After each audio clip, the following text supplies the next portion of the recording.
How's it going, Mr. Wood? It is going another day in the world of artificial intelligence and building businesses and helping businesses and keeping up with the news in this industry. It's a full-time job, John. Oh, absolutely. So I'm in fancy clothes again. It's not for the same reason as last week, because of course last week we had some fun with my AI generated photos. But the reason that I'm in fancy clothes right now is because I need a data set. And so I need a data set of me talking. So I've actually got my super fancy red cinema camera, which I use for my webcam every day. But I've got that set up today specifically to record some 8K video footage of me talking and presenting because there is a company that we are partnering with. It's too early to talk about the name of it, but I think there's a lot of promise here. They'll actually be receiving this footage, so they'll hear exactly what I have to say. But I'm very excited about it because some of the things that we've talked about in our previous podcast episodes around how long is it going to be before I don't have to get on these webinars anymore with customers and really just turn it over to my AI, at least for the first couple of conversations. So we're getting there.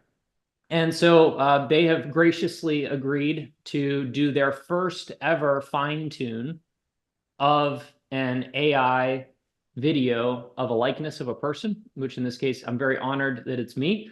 You're the test And subject. yeah, I'm the test subject, which is fun, right? It's always cool to Yeah. be on the cutting edge of this stuff. So depending on how this goes and what the results are and when we're ready to talk about it in our partnership jointly, I think it would also be super cool to get the two co-founders of the company on here to talk about what they've built and how we're able to collaborate and bring really cool technologies to the enterprise together. So that's why I'm Yeah. dressed so fancy. Absolutely. We can even maybe do some demos when we're ready of what the technology in action.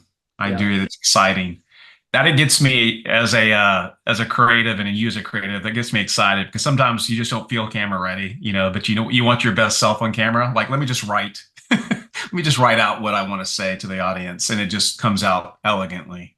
Yeah. And you can scale yourself. We always talk in the world of marketing, advertising, sales is how do you create once and use many, but it's create once and have it personalized for everyone. And so it's just awesome. And we were finally going into the world of I consider I used to say marketing's kind of creepy during the social media worlds where you talk about something like we'll talk about something in this podcast and I'll have something being It'll pop advertised to up me on your screen. Yeah. on my Yeah. phone. I'm like, hey, the phone doesn't listen to you. Yeah, it does.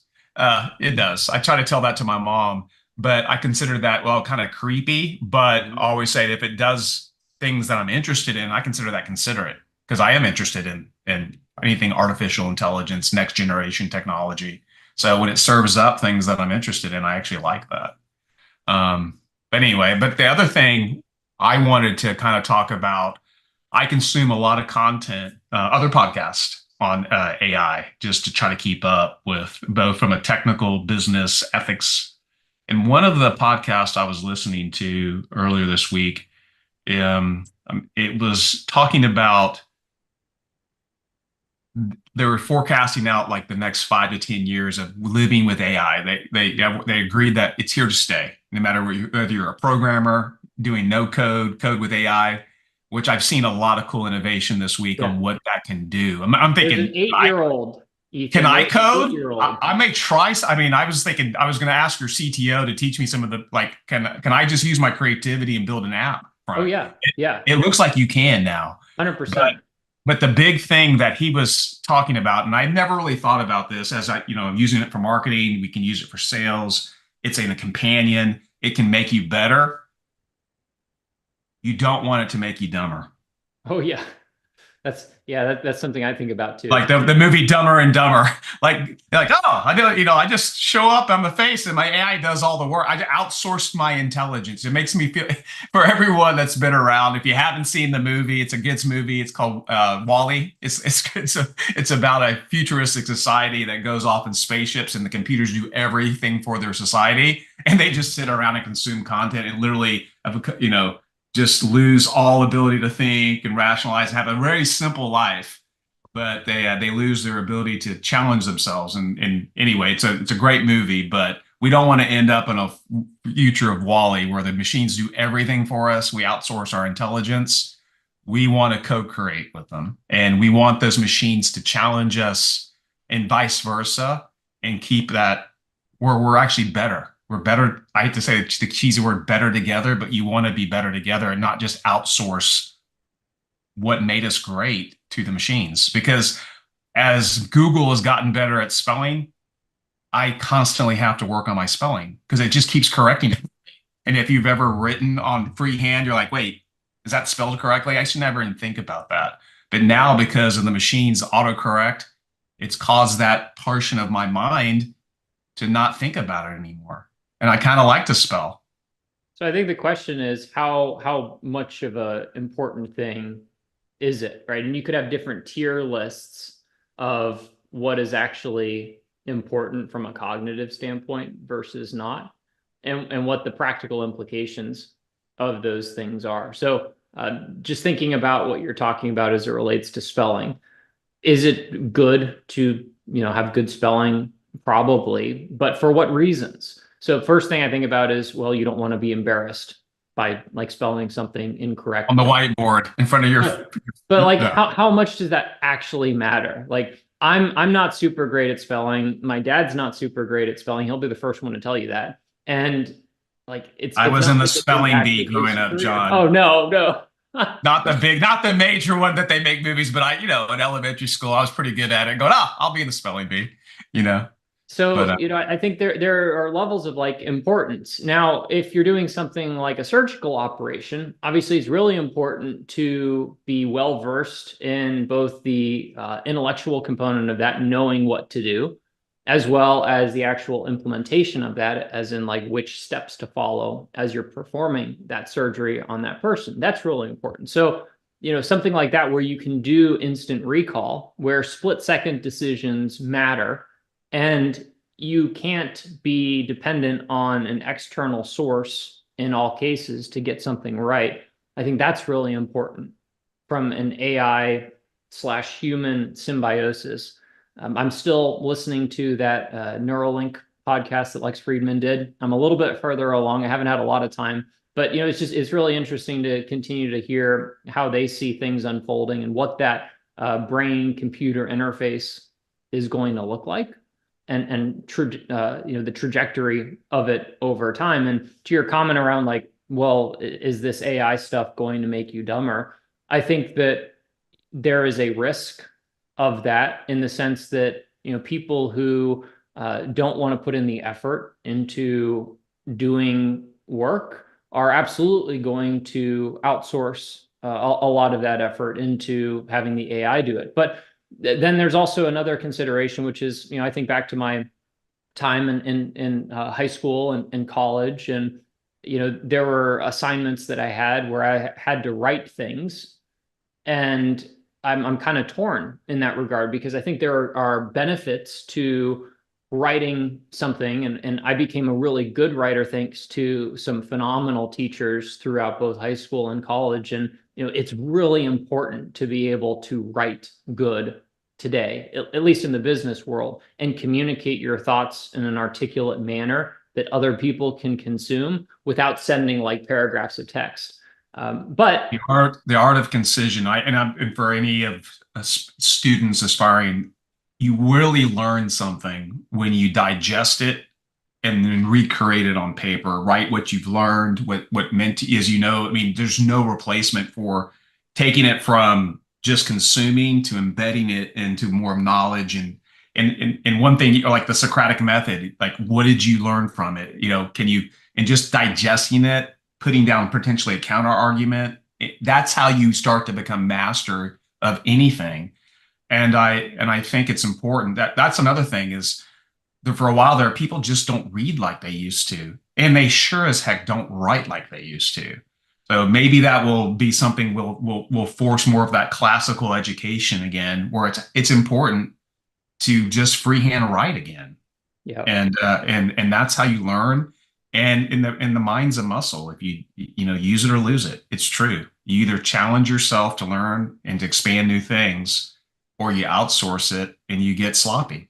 So that's something that I worry about. Honestly, I worry about it for my kids. I worry about it for myself as I get older. You want to continue to keep that mental gymnastics going. And as the AI is able to do more of it for us, it's going to be like, I don't know if I want to outsource that. Like, I kind of want to do that myself. I don't need the help. But so I think how we use AI, the rules of engagement, healthy use of anything. There's always like a healthy use of anything. It's a healthy use of the internet. There's a abusive use of the internet. You can play video games until you become a zombie, or you can use it to expand your horizons. So that discipline is going to become even more so. Like I said, I don't know if I'd make it through college today with all the distractions kids have. I mean, Well, goodness gracious. so I think there are risks down the line with where AI is going. We're at the point today where, for whatever reason, maybe it's because I'm a halfway decent writer, I can do an exceptionally good job of communicating with one of these large language models and get it to do things that I want. And I've got some other people on my team who are also quite good, but there is a clear difference between what I'm able to get out of the large language model and what they're able to get out of that same large language model. And oftentimes I'll pop on a Zoom call with them and they'll ask me like, well, how do you get it to do this kind of thing? And for whatever reason, like my brain is wired that way. And I guess that's a good thing. It's definitely cool to be able to, maximize this. And there are probably people that are better than me at it as well. But I think it's interesting because at least where it is today, you still have to know how to articulate your thoughts to the computer in a way that you can actually get that desired outcome that you want. A really good example in some of our past conversations, I talked about how wouldn't it be cool one of these days if I could figure out a way to create a AI sequence or workflows that actually produce a feature film or a TV show or something like that, Based on just written based on just scripting. typing in what you want Yeah. and saying, I want the 5th season of Westworld because for some reason HBO thought it would be a good idea to I'm going to cancel continue that. HBO bad. Yeah. So, well, I can give you a little bit of an update on that. So I'm making some really great progress. I have my own scripts that I've written over the years because I was in the filmmaking industry. I also have my historic video content that I've produced that I own all the rights to. And it is amazing what I can put into these large language models because there are a lot of different parts to this, right? There's the scripting part. There is what I'm calling the action sequence part, which is what's happening in the scene, right? Are the people sitting? Are they talking? Are there hand gestures being used? What's the emotion of that scene? But then there's also the whole stylistic component of it. What's the camera angle? Is the camera locked down on a tripod? Is it moving? How many people are in the frame? Is it a close-up? Is it a wide shot? What is the color aesthetic? Is it warm? Is it cool? Is it matrix green? Right? All of these different factors. And the coolest thing that I'm seeing so far is, and I'm using XML to do the structuring. It's a type of code. It's used behind the scenes for a lot of different types of data structures. All of the Microsoft Office products behind the scenes are actually creating an XML structure for that data. If you just Google XML, you'll see what it looks like. It's basically you have tags on either side that describe the words inside it. So, like for example, when I want to do something with dialogue, I'd have an open dialogue tag. I'd put the dialogue in the middle, and then I have the closed dialogue tag. And before and after that set of dialogue, I'd have maybe the character ID. And so it would be Ethan Wood is the character ID. And so that's how you're able to create these structures for a really, I think the cool thing about XML is it's very human readable from a code perspective. It's not like any of the other coding languages. It's really meant for structuring thought, which is exceptionally well suited for large language models. And so I built out one of these structures for some describing of a photo from one of my movies, because I wanted to start to establish a data set for how I think about all of the aspects that go into an individual shot, all of those aesthetic characteristics that I just mentioned. And so what I did first is I made a bullet list of everything that I wanted to have described. So is what focal length is the lens? Is it a 24 millimeter, 28 millimeter, 50 millimeter, 55, etc. What type of shot is it? Wide shot, close up, so on. And I bulleted out like 30 of these things just based on my experience in the film industry as to what I think about every time I set up a shot with my cinematographer. And I just made that list in bullet form. And I said, man, it's going to be such a pain to build out that bullet list in that nested XML structure. Because again, you have to write it in the code where you got these, it's the alligator brackets. I don't actually know what they're called. I think they're called like, I don't know. But it's the things that go like this, and you write the word in the middle, and then you have to start your word and end your word with that XML structure. And then you have to nest it between multiple layers. So for example, maybe within the lens details category, I have the focal length. I have the f-stop, which is how much light is let into the lens. Maybe I have other things like the type of lens. Is it a standard 16:9 type of frame, or is an anamorphic lens that has a 2.35 to 1 aspect ratio? So there are all these different things, and you have to nest between all of Very those. tedious. Super tedious. So instead, what do I do? Well, I prompt the large language model. I said, act like an expert cinematographer. Take this list of bullet points with the, really simple nesting that I did just by, putting tabs in to indent things. And I said, make an XML structure out of this. And within 10 seconds, boom, boom, boom, boom, boom, it's done. I have the baseline for it. I move a couple things around because as I start to think about it, it makes more sense for these things to be grouped and nested under these other things. And now suddenly I have a structure that I can go off of. And then the next thing that I do is I say to the AI, I upload one of the screenshots of my photo from one of my movies. And I say, based on this XML structure, use your computer vision capabilities and as an expert cinematographer, and answer and fill in this whole XML structure. And I press go, and it takes another 20 seconds. And then I have something. And that thing that I have is like ridiculously good. It was so good that I sent it to my best friend, who's my cinematographer. And I said, take a look at this photo. Remember this movie we shot together? Look at what the AI just created. And there was like one thing that I wanted to change because I got the focal length wrong. And I remember the focal lengths for some reason for every single shot of every video that I made. And so I said, this is a 24 millimeter lens. It wasn't a 50, but like everything else was spot on. And so then I could take that, I could update it. And then what you do is you do what's called a multi-shot prompt. They call it a shot for some reason, but a shot is like one packet of data that you're sending into the large language model. So what you do is you use that first one that you've perfected after you've reviewed it and optimized and say, make another one just like that. And you'll upload a different photo. And now you've got some result that follows the same pattern as the first one, which makes it more accurate the second time around. And then you have less tweaking to do on the second one. And now you've got a 2-shot prompt, right? It's the first one you put in and the second one that you put in. You upload your third photo. It gives you a response that's even more accurate and in line with what you're looking for, and you have to update it less. Then you send in all 3 and you've got a 3-shot prompt. So typically like between 3 and 5 shots is really the optimal for keeping your content in line with what you're looking for while also not making that input prompt super massive, because it costs a decent amount of money the longer your prompt is, and also takes more time to process the whole thing. But you're at the point where once you have like 3 to 5 of these shots that you can send into it, the accuracy of what you get out the other side following that same structure is phenomenal. It is so cool. John, So you're going to have to, after spinning this, you're going to have to do a demo for this and show one of the these days.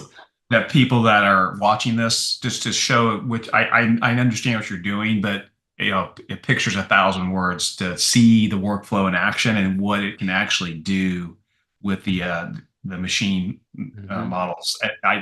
I think a lot of aspiring producers and others will be like, oh, I'm sure there's a lot of people thinking that way.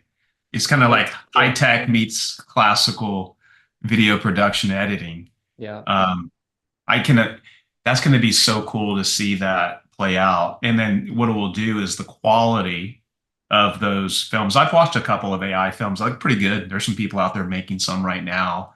But like you said, to go from a cinematic, like a Dune quality, Dune 2, like when they really put love into the screen, to have that to start to translate into the world with I think that's the things that you're doing. Those are the step functions we're going to need to get to that level where you go see a movie going, man, that's real Yeah. and not knowing the difference.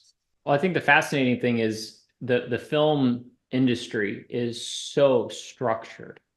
Like it's 100% formulaic. I don't think people realize how much formula Machine. goes into it. I mean, it's beautiful. It's code, and that's why I think there's such a huge opportunity here to really transform. And that's why we saw the massive writer's strike. That's also one of the reasons why I'm not in that industry because I Well, don't it's going to go necessarily through a like. transfer. It'll like anything when new technologies and evolve, it'll come out at the other end, and people, writers, creators, I have a feeling they have to be optimistic. We've gone through massive technology changes before, and we'll just be able to create better, more beautiful things. Yep. And it will lower the other thing people have to realize. I think the challenge is if you were the incumbent in like Hollywood and in Now it's LA, being disrupted. yeah, Yeah. no one does. Like, man, we've been doing this for 20 years this way. We had a beautiful workflow, and now I've got to change.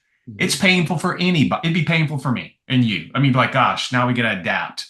And we were so good at this. But the people that are innovators and that always want to be on the cutting edge, like you said, they're not going to make you dumber. They're going to learn how to become better with the Mhm. AI, make better experiences. And that's exciting, Yeah. you know. Well, I think one of the salient things that I think about based on what you just shared there is The Innovator's Dilemma, which is Yeah. one of Steve Jobs' favorite books. And It's the thing that stuck out to me within The Innovator's Dilemma was this concept of self-cannibalization, which basically means if you're not going to out innovate yourself and cannibalize your own business with new innovation, then somebody else is going to do it for you. And I think that this is one of those things where, I mean, unless Hollywood is working on things super secret behind the scenes, and I think they would be not they would be wrong not to do so. I would I, think they are. this is going to cannibalize that industry, at least as it exists today, but it's also going to democratize it and put the power in the hands of the people. And now suddenly anybody can be a storyteller, which is, very exciting. It's like if we look at the camera and this concept of the iPhone and just smartphones in general, before you in 2006, you had to walk around with, a real camera to take pictures. And I remember, as a kid, we'd go on family trips and like it was so important that don't forget the camera. And if we forgot the camera, like that was a big deal. You And, can't capture the trip. Yeah. yeah, and we're at a point now where, you've got a camera that is infinitely more powerful than anything that we had then, like 15 to 20 years ago. And everybody has one. They can pull it out in an instant. It's always with them because it's embedded into this thing that we're all addicted to, unfortunately. And now suddenly the barrier to entry for creating content or creating a movie or a short film or something that you just want to share with your friends is now the effort of pulling this thing out of your pocket versus, years ago it was, well, you have to buy a camcorder or, video camera.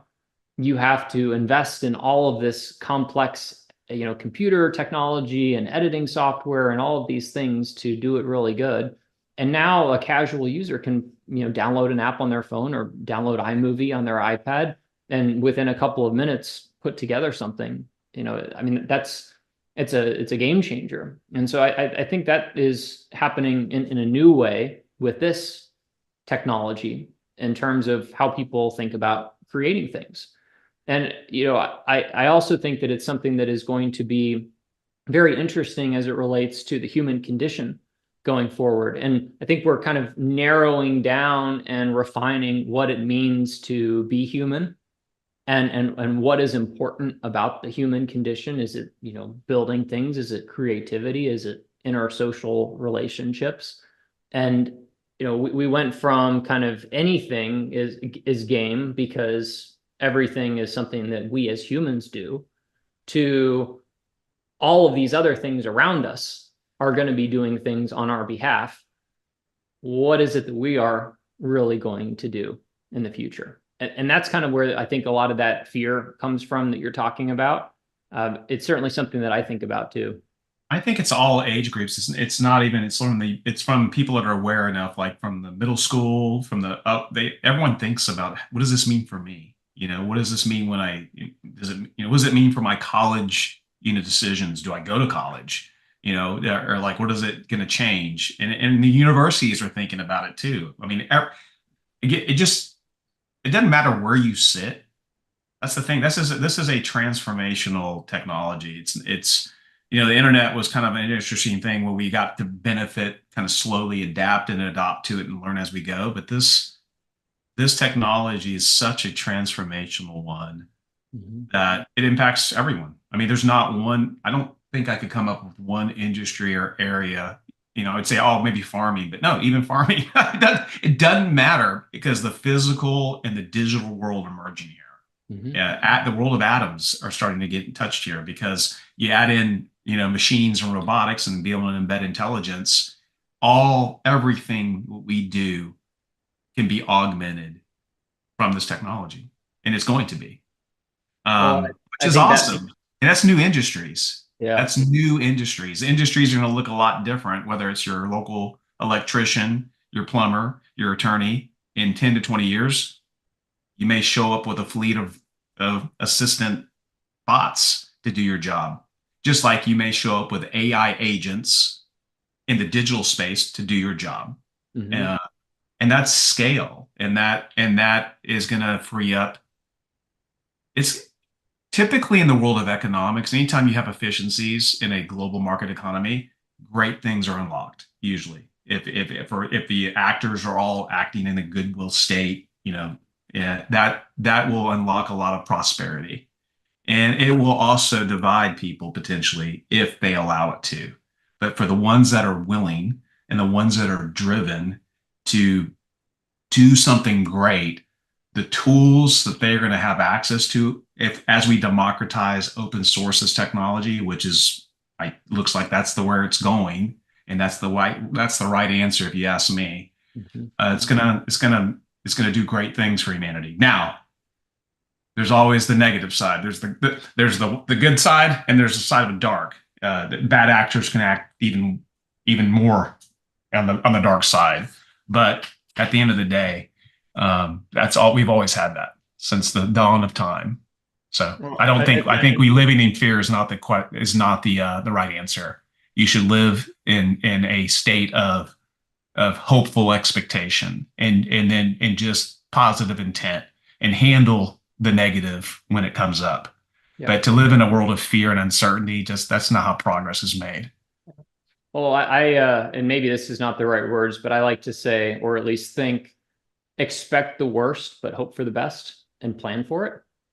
And, as long as you're aware of what the potential ramifications are, and you build a response structure around those things to mitigate the potential risks. I like to think I'm an optimistic person. I think happy. I'm generally a happy person. There are very few things that can get me down. To be a founder of a company like what you're doing, have to be. You have to be resilient. I mean, it's any business owner out there, no matter what industry you are, you have to be willing just to do good days and bad days, but you choose your response to anything. Every day can be a great day if you have the right mindset. Yeah. Well, there are a lot of studies that are coming out now on things like longevity, and how even something as simple as your attitude makes you live longer, which is incredible. And what they're doing is they're also linking that to certain types of supplements that people take, coffee being one.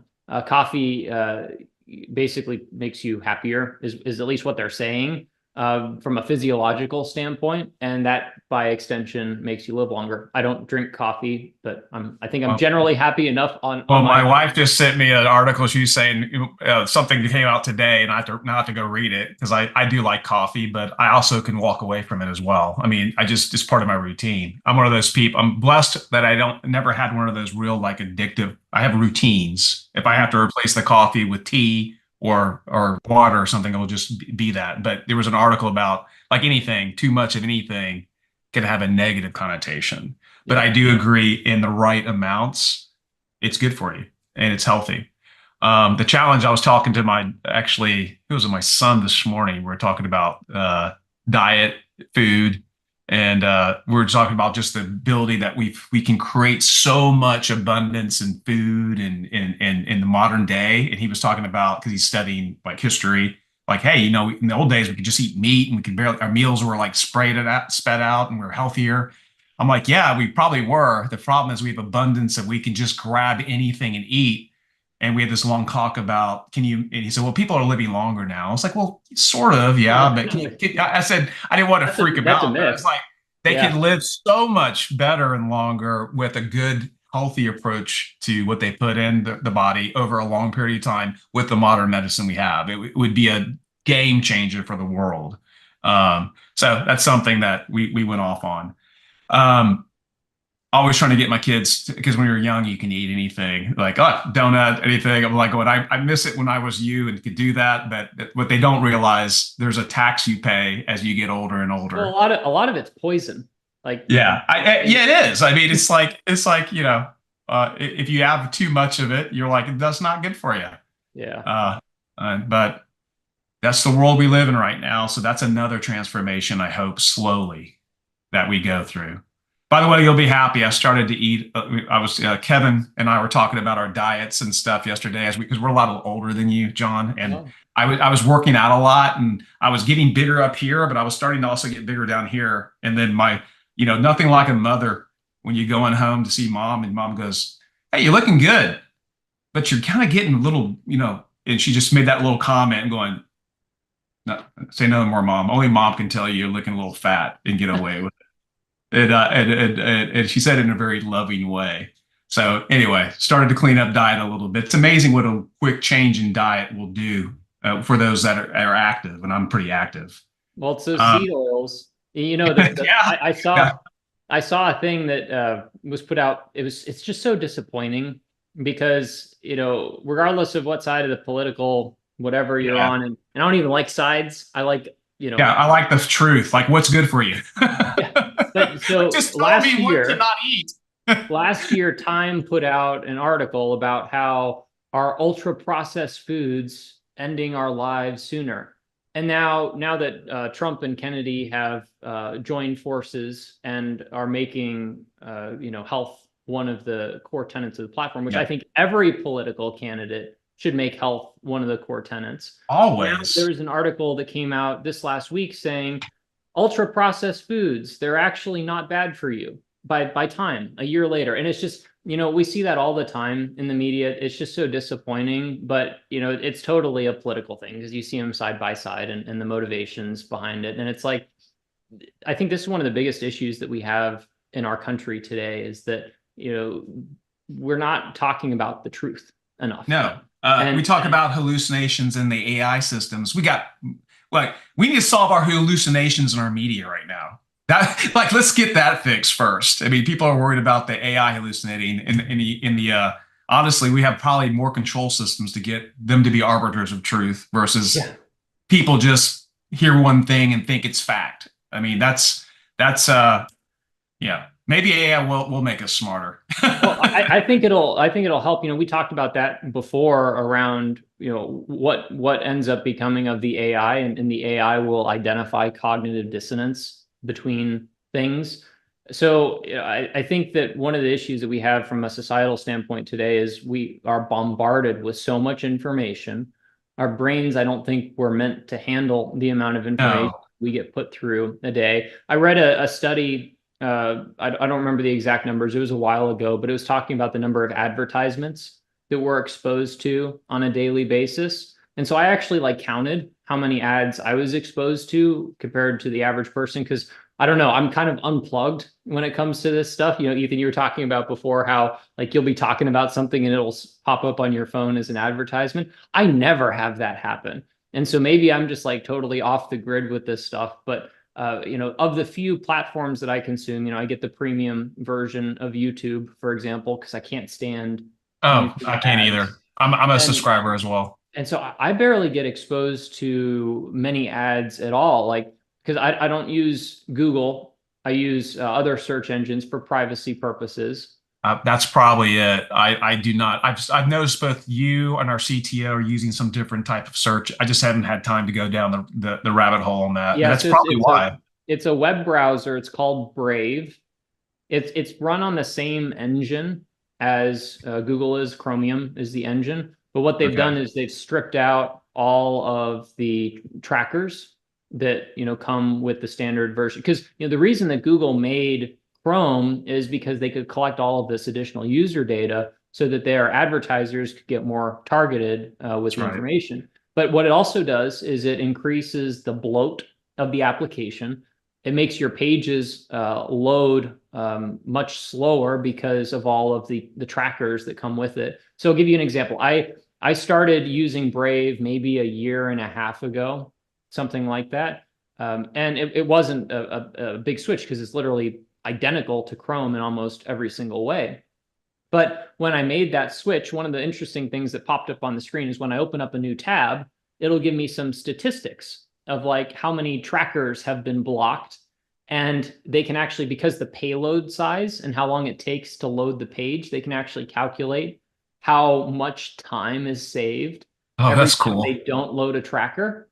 And it's like, you know, infinitesimally small on a one-off basis. But when you go to literally millions of pages over the course The of a power of year, compounding. oh my gosh, it's amazing. I'm at like over 1.5 days of time saved simply by removing the trackers off of the millions of web pages that I access each year through. That was just over a year and a What? half. It's what? You said that was just over a year and a half Yeah, time. yeah. It's That's crazy. amazing. So I got a day and a half back. And then when you combine that with like all this AI stuff where I don't have to do all this silly XML formatting anymore, man, I'm sailing. I'm so happy. So You're like time traveling already, man. You're getting the what 24 hours in a day. You're buying it back heavily. yeah. Efficiencies. Well, I mean, you know, Um, it just gives me time back for other things, right? You can also yeah, if I, creative pursuits like the stuff you're talking about for the film, things that you love to do and explore and makes you challenge happy. yourself. Yeah. Exactly. So there's an interesting thing that I saw that kind of ties into this whole AI concept and what efficiencies look like that I just thought was fascinating. It was the CFO of Apple talking about the size of his team. And one of the fascinating things that he said is he runs a ridiculously lean team within his finance organization. And he said that his staff size is half the size of the previous company that he worked for. And the previous company was 1/10 of the revenue of Apple. And he has only 7 people that are managing Apple's $230 billion of cash today. Hmm. And it was a really interesting thing for me to hear because, you know, we talked a lot about like when's the first one person $1 billion company going to be created and things like that. And, you know, in the technology advancements that we at Eternal have done from a infrastructure management standpoint and an automation standpoint, you know, we're able to do so much more with fewer engineers because of the innovations that my CTO and his team have created.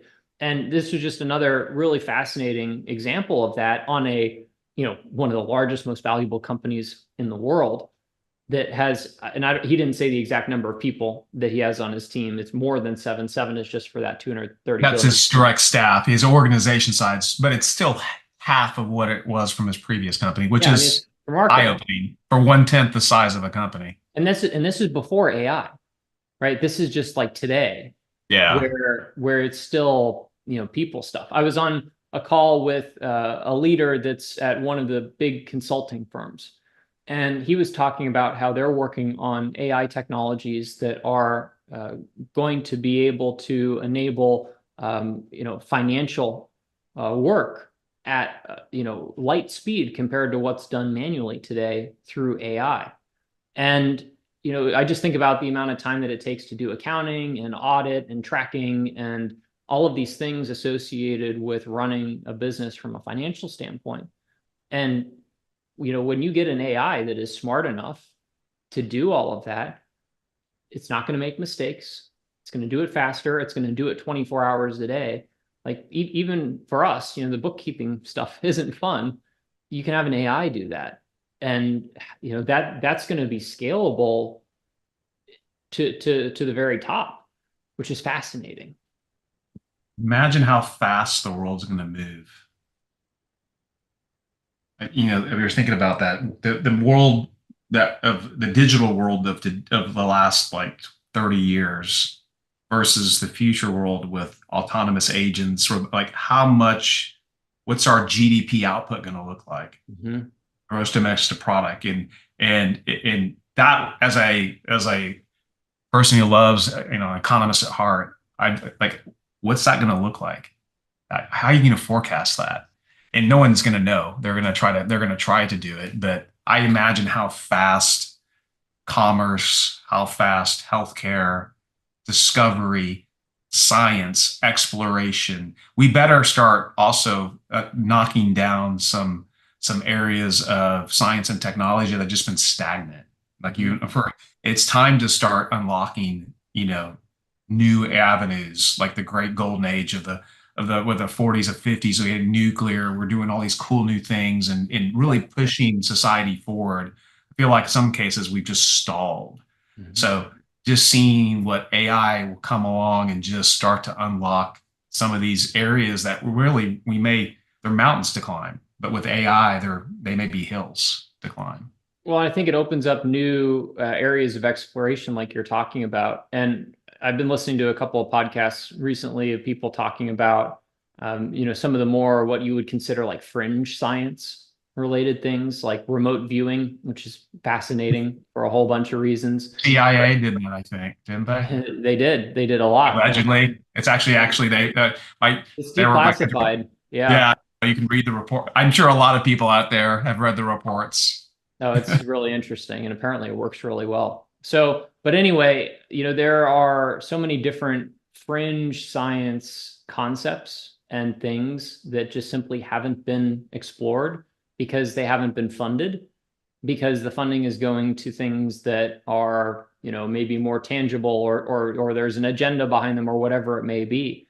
But, I think that there's an opportunity here for, for some of these things that were fringe scientific exploration. Like the AI is not going to be able to, determine whether or not there's quantum entanglement with consciousness that's allowing you to do something like remote viewing. It's just not possible because it's physically bound to our. Never say never, John. Well, so I mean, yeah, if we create a lab, AI in a synthetic. I've learned in my years, like if you can think it. No, I know where you're going with that, but it's never say never. So I think we're going to see something like that being where science gets repatriated to, because all of this research and all of this effort that today is being put into protein folding and analyzing new drug things, all of that's going to be quantumatized, and it's going to be AI'd. And so the things that are left for the truly curious people out there are going to be these things where AI has not bridged into the physical world yet in that way. And I think that I really hope that that's going to create a golden age for this stuff, because I don't know if this is a right number or not, but they were giving some examples of funding of some of these fringe scientific programs versus other things, and some of the top programs that were just the most fascinating things, like collectively received less than $50 million of government funding compared to however many billions these other things that are cool and interesting Yeah. in some regards, but others are like a total waste. So, I see a lot of opportunity there. And, maybe if we can uncover the, theory and capabilities behind human consciousness, quantum entanglement, maybe there's going to be some new revelation that comes out of that. And, that's probably a good thing. So it's going to be really interesting. There's probably so much other stuff that we could talk about today, Ethan. But I think we should save some of the other topics for the next podcast. So 100%. Yeah, I know we're going to have some upcoming guests. We're starting to line yeah, up some people from the industry to come in and speak as well. We got a lot of good feedback for having Joe on the last one. yeah, that was fun. So So we'll put a pin in it for this one. We'll come back. One thing we'll leave it one last topic. I wanted to ask you the question because we put it in the show notes. What's this thing? We'll leave the audience with this. A research paper found that AI to be more human than humans. yeah, Like, yeah. like just summarize that in 30, 40 seconds, and we'll All leave right. the audience with that one, and we'll see them next week. So there's a paper that recently came out where there were a total of 500 chat transcripts that were either done by humans or done by GPT-4, OpenAI's GPT-4. And there were a couple of other models in there as well. But essentially what they were tasked to do was determine if the person responding was an AI or a human that was giving the response. And the fascinating thing about that study is that it was actually very difficult. And the human who was evaluating and making that determination oftentimes in greater majority would rate the AI response as being the human response over the actual human's response. So all I'm hearing is that humans fail the Turing test. Shame on humanity. yeah, You know? yeah, It's literally. No, yeah, and that's, thought and about that's what their hey, commentary was. humans fail the test. Yeah. Got to stop outsourcing to Google, guys. I'm telling you. Let's learn how to write again. Hey, English. I know no one likes English, but pay attention in English classes. And for those that don't, have ChatGPT teach you how to write better. That's funny. That's actually I saw that and I was thinking, man, we live in very interesting times, John. Yeah. All right. Well, have a good Alrighty. one. Nice catching up with you, and I'll see you shortly.